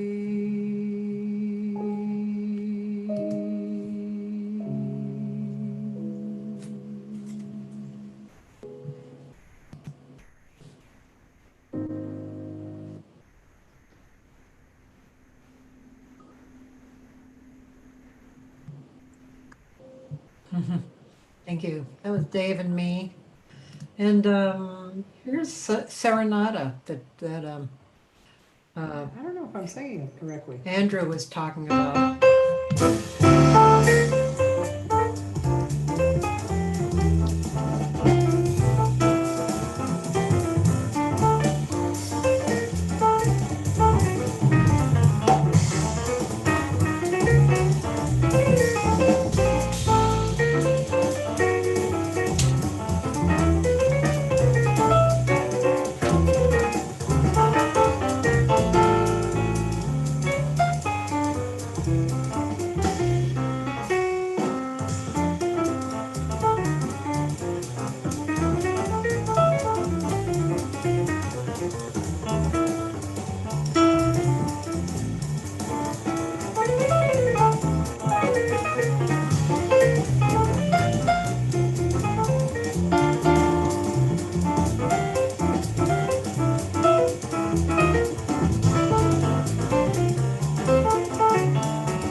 That's great too.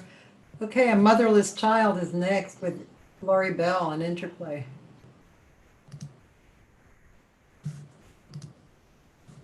We have time for one more. We're going to feature Ron on a great tune he's arranged called Motherless Child.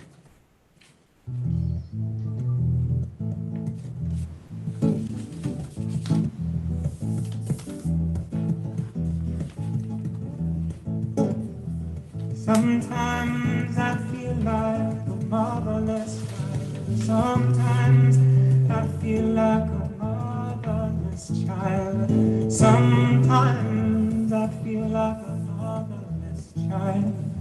It's a long way from home. Such a long way from home.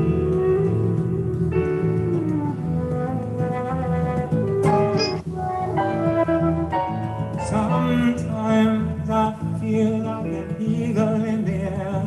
Sometimes I feel like an eagle in the air. Sometimes I feel like an eagle in the air. And this is my way from home. Such a long way from home.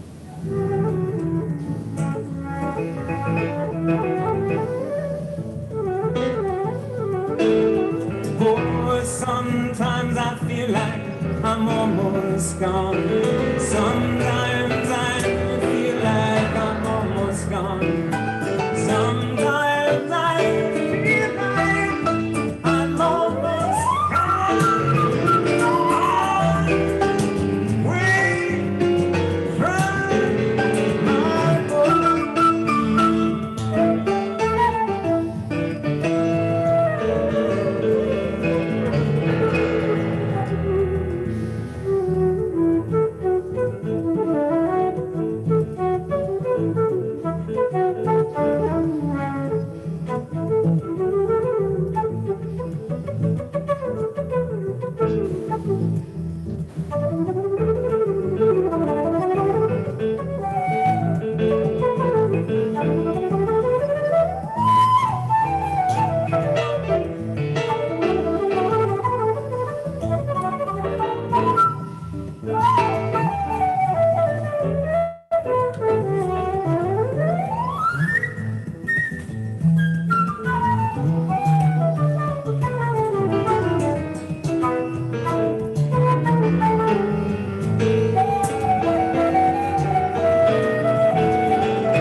Sometimes I feel like a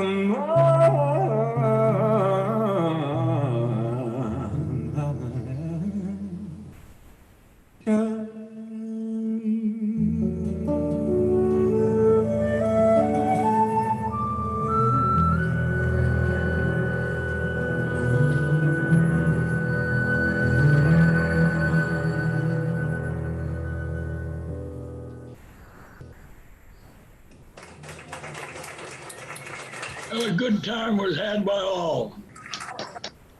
Some great music, Lori. Oh, thank you, Kathy. Thanks so much for playing that.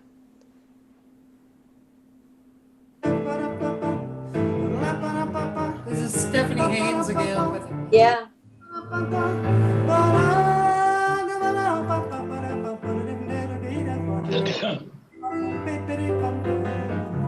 There's no use of a moonlight glow or the peaks where winter snows.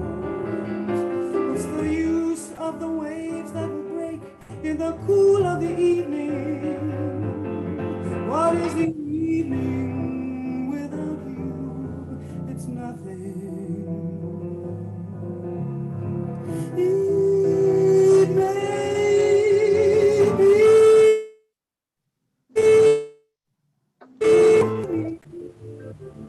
if you never come to me. What's the use, my beautiful? Why would they need me? Where would they lead me without you to nowhere?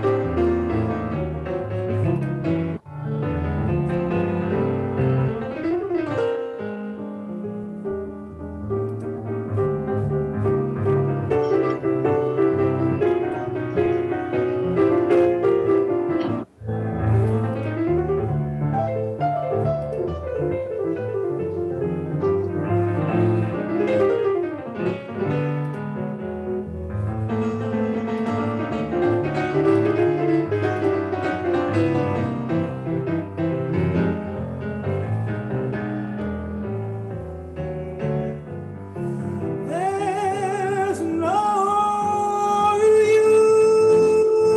use of a moonlight glow or the peaks where winter snows. What's the use of the waves that will break in the cool of the evening? What is the evening without you? It's nothing. It may be you will never, never, never, never come to me. If you never come to me, it's the use, my beautiful dreams. Why would they need me? Where would they lead me without you? To nowhere, to nothing. Where would they lead me? Why would they need me? Where would they lead me? To nowhere, to nothing, to nowhere.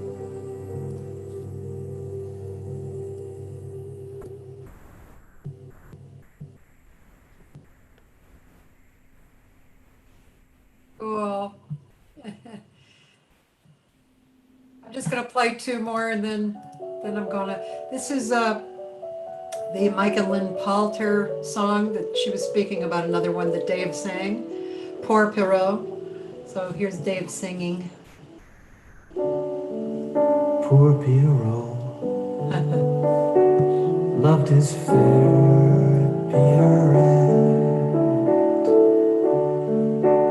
golden the glow of the happy hour when they met.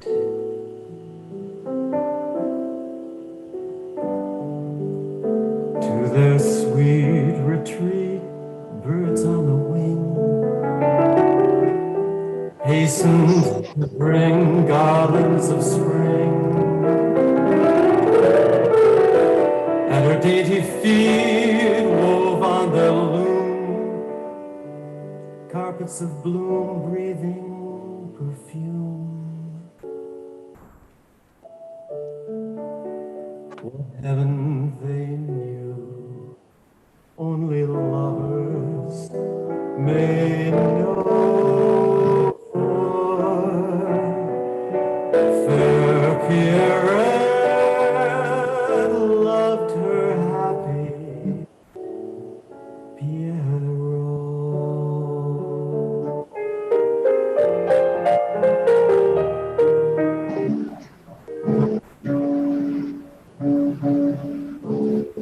Uh-oh. I know who that is. How should he know that a girl may vow and forget?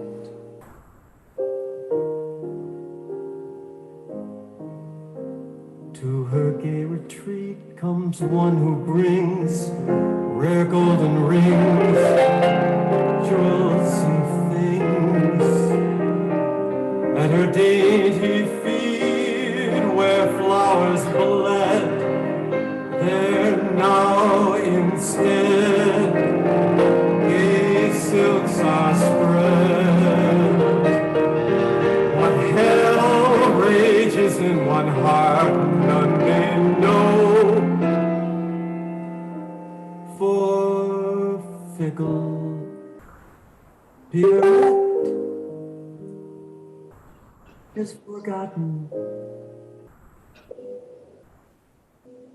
Poor Pierrot.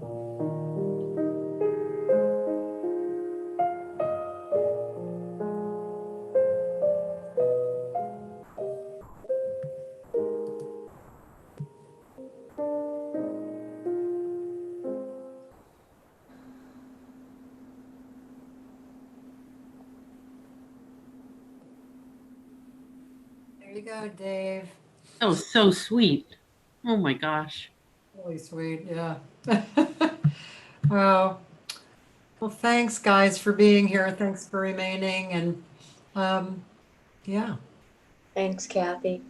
Really wonderful. Thank you so much for putting this together. It means a lot. My dad knew Dave, and they were really good friends long time ago. And the couple times that I've seen Dave and talked to him on the phone, I just loved his, that's just beautiful, man. You know, that, And it's just that sweet. And he said to me, I still am so the sorrow I feel for Bernie. He still misses him so much. You know, my dad died in '68, so oh. Time. They were friends a long time ago. And that's kind of how I know Don and Doris and Peter and Craig. And we're all family. Yeah. Peter and I are a day apart. I was born on March 23rd and he's the 24th. And the moms were in the hospital together. And it's just, we've just been part of this family ever since. And they're just such warm, wonderful people and really, really special family. That's great. Thanks. So beautiful. Yeah, Dave is definitely going to be with us, forever. And he just, created such a beautiful wave and ripple into into humanity, didn't he? He's really beautiful. Yeah, I really like talking to him. I think it was probably back in the 80s, Don, when I was out there and you took me to the club that Dave was playing at, and I got to sing a couple songs with them. And it's just really cool for me because my dad's been gone for so long to be able to play with people that play with my dad. Yeah. So, yeah, really special. Yeah. Yeah, I really wish, Cathy, I really wish somebody could find a copy of that album called Happying. with Joey Barron and Andy Simpkins. I have a copy of it. Oh my God! Because the song. I have a copy of it. Oh my! You got to play that for Cathy. That Being Green. Oh yeah, it's the best. Oh my God! It's the most incredible. Yeah. It is. It's the most incredible version of that ever. Oh yeah, you got to hear it. I'll get you a copy of it. I have it on. I had somebody make it into a CD, so I'll be in touch with Cathy about it. I'll send you a copy. Well, you have it. I'm sure you have it. No, I don't. I haven't Oh, had you it. don't? Oh, I'll make sure you But get I a love copy. that album, man.